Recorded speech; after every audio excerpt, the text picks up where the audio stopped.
Hi నమస్తే, welcome to Myra Media. నేను మీ కేవీఆర్.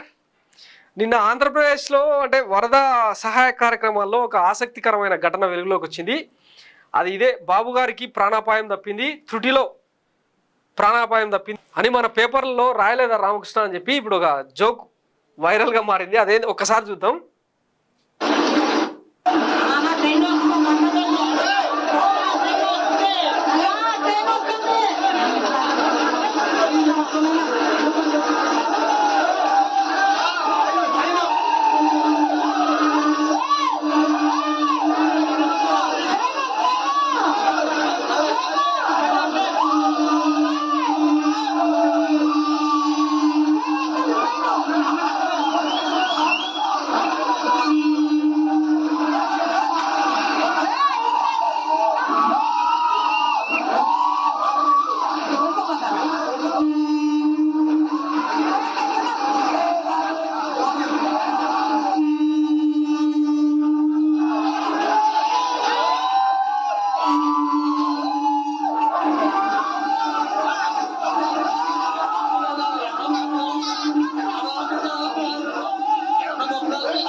ఇది జరిగిన సీను. బాబు గారికి త్రుటిలో ప్రాణాపాయం తప్పిందని రాయలేదా రామకృష్ణ? మన పేపర్లలో ఎక్కడ కూడా ఆ వార్త నాకైతే కనపడలే.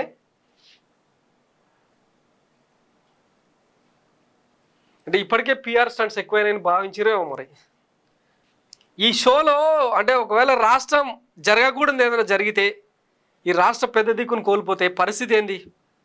దీని మీద పెద్ద ఎత్తున సోషల్ మీడియాలో ఈ ట్రోల్స్ సెటైర్ల సంగతి కొద్దిసేపు పక్కన పెడదాం. ఒక బాధ్యత గల ముఖ్యమంత్రి హోదాలో రైల్వే ట్రాక్ మీదకి వెళ్ళి ఇట్లా పరిశీలించాల్సిన అవసరం ఏముంది? ప్రతిదీ మనకు డాష్ బోర్డులో కనిపించే క్రమంలో అధికారులు సమీక్షలు చేస్తూ ఫోటోలు వీడియోల రూపంలో డ్రోన్లు ఉన్నాయి. అక్కడ దాకా వెళ్ళి షో చేయాల్సిన అవసరం ఏముంది? ఏదైనా జరగకూడదు ఏదైనా జరిగితే ఎట్లా సార్? అసలే మీ మీద పెద్ద ఎత్తున ఆశలతో ఈ ప్రజలు కూటమికి 164 సీట్లు ఇచ్చి మిమ్మల్ని ఏదో ఆశిస్తున్నారు. మన పచ్చపత్రికలేమో ఇట్లా అవిశ్రాంత చంద్రుడు, నిద్రపోని చంద్రుడు అని కీర్తిస్తున్న తరుణంలో మీకు ఏమైనా జరగకూడదు జరిగితే ఈ రాష్ట్రం ఏమైపోవాలి? ఇది ఒక్కటే కాదు, గతంలో మొన్న పూణేకి వెళ్ళే క్రమంలో ఆయన ప్రయాణించాల్సిన హెలికాప్టర్ ఏదో సాంకేతిక సమస్యలతో కూలిపోయింది. ఆయన ఎక్కాల్సిన ప్లేన్ ఎప్పుడో 10-12 ఏళ్ల క్రితం చాపర్ అది, దానికి సరైన మరమ్మతులు మెయింటెనెన్స్ లేకుండా ఆ ఏరోప్లేన్ను ఈయనకు కేటాయించడం అనేది అతిపెద్ద భద్రతా వైఫల్యం. ఇప్పుడు అధికారులు చెప్పినా కూడా ఈయన ట్రాక్ మీదకి వెళ్ళిండా లేకపోతే ఏం జరిగింది అన్నది తెలియాలి. చంద్రబాబు ప్రాణాలకు ఏమైనా జరిగితే ఈ రాష్ట్రం తట్టుకోలేదు.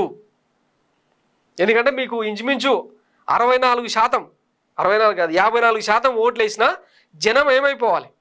మీరు నిండు చంద్రుని లెక్క, పున్నమి చంద్రుని లెక్క మీరు ఈ రాష్ట్రాన్ని గైడ్ చేస్తూనే ఉండాలి. ఎందుకంటే మనం తిండి తినడం నేర్పించింది మనమే, వ్యవసాయం చేయడం నేర్పించింది మనమే, కంప్యూటర్ కనిపెట్టింది మనమే, సెల్ ఫోన్ కనిపెట్టింది మనమే, వాటికి సిగ్నల్స్ ఎట్లనో చెప్పింది మనమే. ఈ తిత్లీ హుదూద్ లాంటి తుఫాన్లు రాకుండా సముద్రానికి మేకులు కొట్టి అక్కడ దాకానే ఆగిపోవాలని చెప్పి ఆదేశాలు జారీ చేసింది మనమే. ఇంత విజనరీ పాలనను కోల్పోవడానికి ఈ రాష్ట్రం సిద్ధంగా లేదు.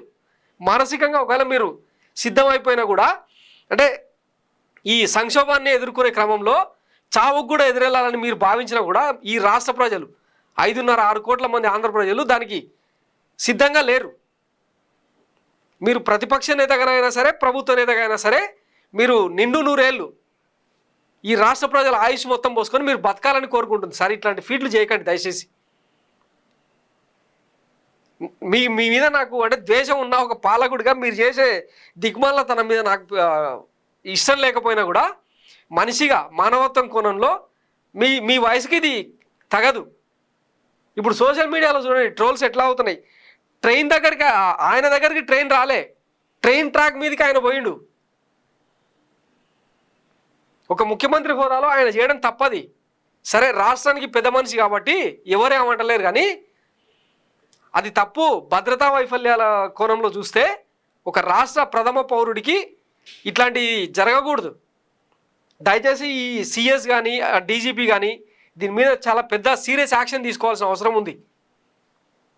ఒకవేళ పబ్లిసిటీ స్టంట్స్ చేసుకోవాలనుకుంటే దానికి ఎవడేం చేయలేడు. కానీ ఇప్పటికే చూస్తున్నాం కదా, ఇదిగో మొత్తం ఫోటోగ్రాఫర్లు వెనకల ముగ్గురు, ముందర ముగ్గురు, సైడ్కు మొత్తం 360 డిగ్రీస్లో కవర్ చేసేదానికి ఫోటోగ్రాఫర్లను పెట్టుకొని తిరుగుతా ఉన్నాడు ఈయన.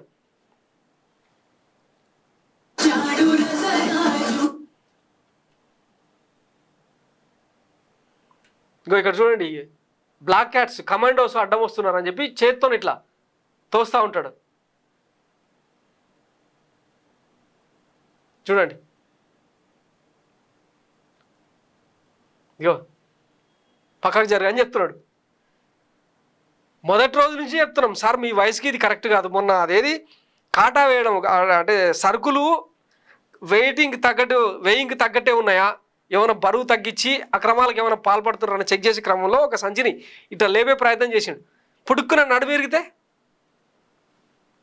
అందుకే చెప్తున్నాం, మీరు జస్ట్ ఆదేశాలు ఇచ్చి, మీ వెనకాల యంత్రాంగం ఉంది, రాష్ట్ర ప్రజలు ఉన్నారు, ఐఏఎస్లు ఉన్నారు, ఐపీఎస్లు ఉన్నారు, ముఖ్యంగా టీడీపీకి సంబంధించి పెట్టని కోట లాంటి అభిమానులు ఉన్నారు.